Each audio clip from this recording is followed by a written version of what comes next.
আজকে বন্দর ইউনিয়নের সদস্য ফোরামের অনুষ্ঠানের সভাপতি, বন্দর ইউনিয়নের সভাপতি মোহাম্মদ রাজু আহমেদ, আর উপস্থিত আছেন প্রধান অতিথি হিসাবে উপস্থিত আছেন আমাদের নারায়ণগঞ্জ মহানগরের আহ্বায়ক অ্যাডভোকেট সাখাওয়াত হোসেন খান, আরো উপস্থিত আছেন আমাদের নারায়ণগঞ্জ মহানগরের নিযুক্ত নেতা অ্যাডভোকেট আবুল ইসলাম টিপু ভাই, আর উপস্থিত আছেন বন্দর উপজেলার সভাপতি হিরণ ভাই, আর উপস্থিত আছেন বন্দর উপজেলার সাধারণ সম্পাদক হারুন রশিদ লিটন ভাই।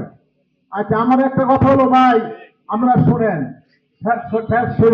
শেখ হাসিনা বিগত 16 বছরে আমাকে গুম খুন আয়নাঘর তৈরি করছে। শেখ হাসিনা আয়নাঘর তৈরি করে আয়নাঘরের ভিতরে খাঁচা তৈরি করছে, খাঁচায় তৈরি করে আমাকে বন্দি করে রাখছে।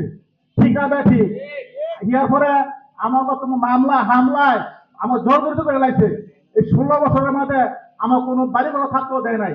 আর যে স্বৈরাচার শেখ হাসিনার যে টুসুররা, যে এমপি মন্ত্রী ছিল, ইউনিয়নের যে চেয়ারম্যান ছিল, ইউনিয়নের চেয়ারম্যান গেলে দিনের ভোট রাত্রে বসে বসে সিল মারছে। তো সেই ইউনিয়নের প্রত্যেকটা ইউনিয়নের চেয়ারম্যানকে কি আমরা ছেড়ে দেওয়া যায়? একটা ইউনিয়নের চেয়ারম্যানকে আমরা ছাড় দেবো না। যেন পাবো হেনে আমাদের শাস্তি দেবো। এখন আরো বড় বড় কথা বলে আবার এমপি নির্বাচন করবো, আমাদের পাতা সুন্দর মাঝে এমপি নির্বাচন করবো। যারা 16 বছর যারা যে যুগ থাকছে তারা কি করবো?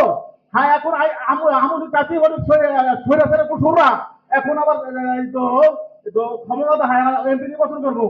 আল্লাহ যদি বাঁচায় রাখে, আমাদের তারেক রহমান যে আমাদের সদস্য ফরম প্রতি ইউনিয়নে 2000 করে সদস্য ফরম দিতে বলছে, আরে দিতে বলছে।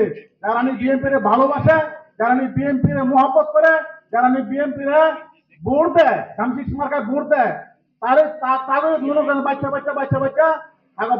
সদস্য ফরম বিতরণ করতে বলছে।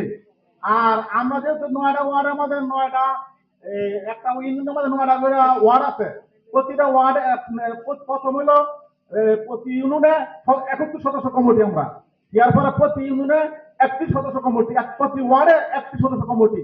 31 সদস্য কমিটির মধ্যে 5 জন সুপার ভাই আছে। সুপার ভাইকে নিয়ে আমরা বৈশা এই সদস্য ফরম বিতরণ করবো। এবার আমার বক্তব্য শেষ করছি। আসসালামু আলাইকুম। ধন্যবাদ তারা ভাইকে। আমাদের মাননীয় উপস্থিত হয়েছেন